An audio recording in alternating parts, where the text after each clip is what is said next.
All right, the drill down is a segment where we drill down in the very essence of a company and the news behind a stock, the news behind a company of a stock in the news. Now, with the focus on alternative power, solar stocks have been on the move, not least Silicon Valley-based SunPower.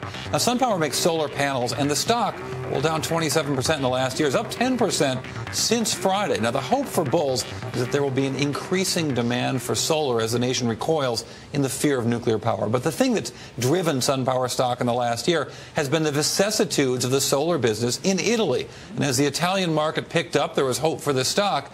Now, a year ago, SunPower did a big acquisition of a company called SunRay Renewable Energy in Europe for $277 million. Now, SunRay is a project developer in Europe and seemed to give the company the inside track on some big jobs in Italy.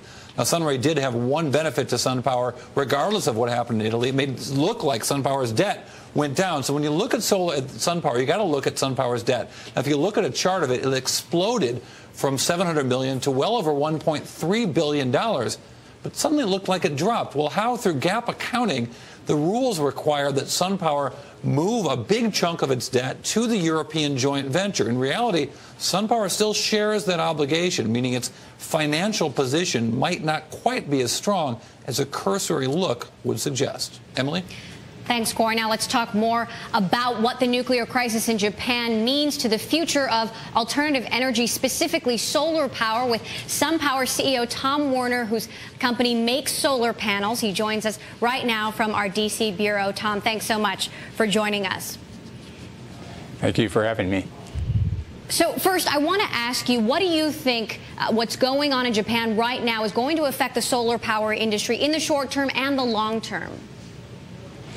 Well, first, of course, I have to say our hearts go out to the people in Japan.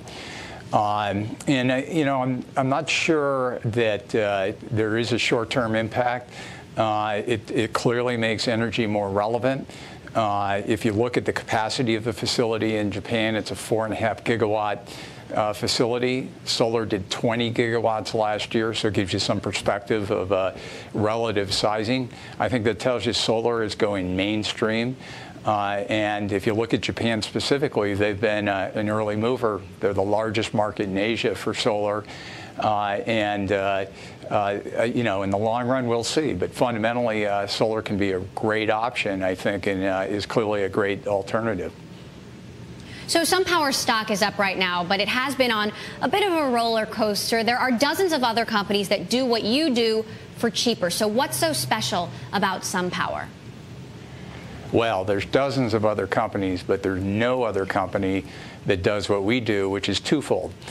First, we have the world's highest conversion efficiency solar panels, meaning we make more power out of sunlight in the same space than anybody on the planet.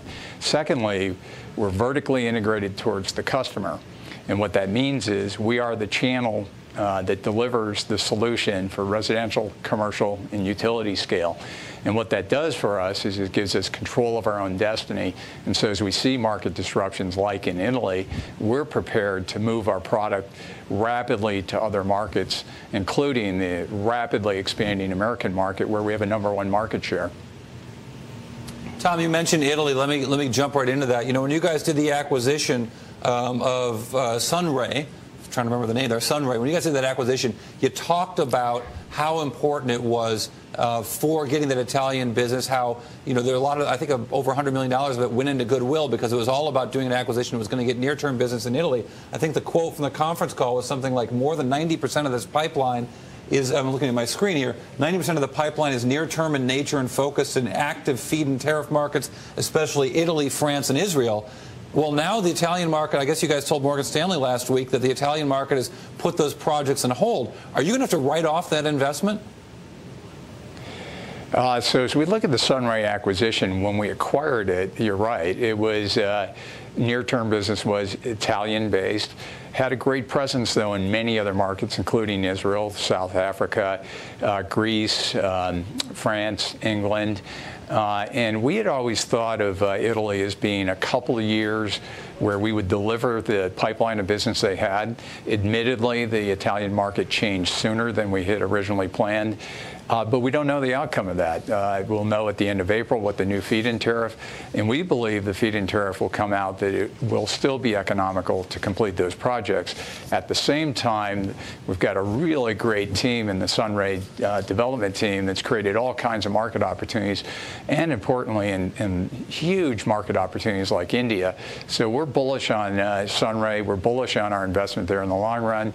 We're prepared for Italy, little sooner than we'd prepared for, but very positive about how things are going with SunRay. So it's really all about that Italian tariff. If the tariff is not what you expected, maybe a write-down might be in order? You know what? You could forecast different feed-in tariffs and get a sense for how much of that pipeline is economical, but it's really not that easy because our costs are coming down. We've taken our costs down by half over the last 5 years. So as we forecast whether to build that pipeline, cost reduction is a big factor as well. So you know, we'll have to see how the feed-in tariff comes out. We're optimistic, and we diversified our way into other markets so that we believe, as a solar company, we position ourselves better than anyone else. Tom, you're normally out here on the West Coast, but right now you're lobbying in Washington. What are you lobbying for? Does your business depend on subsidies coming back?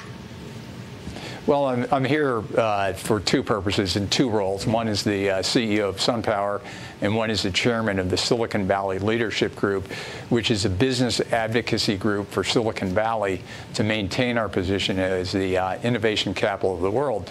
Now, in both roles is very relevant because the economics of solar, like all energy sources, are influenced by government policy. So that's one. The second is that the jobs in America are greatly influenced by what's going on in Washington, D.C., and we think as an organization our voice matters, and it really helps the policymakers to have a sense of what's going to create jobs.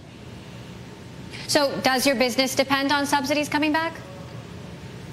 If you looked at the end markets for solar, it would be fair to say that the incentives dominate the end markets. Now, solar is becoming economic in more and more markets without incentives, and so this is transitory. But it would be fair to say, and by the way, it would be fair to say of all energy sources, that policy matters and incentives matter. But the majority of the market today, yes. Over time, as we get costs out, ever less so. Okay, thank you so much. Tom Werner, CEO of SunPower, joining us from Washington, D.C. Great to have you here on Bloomberg West.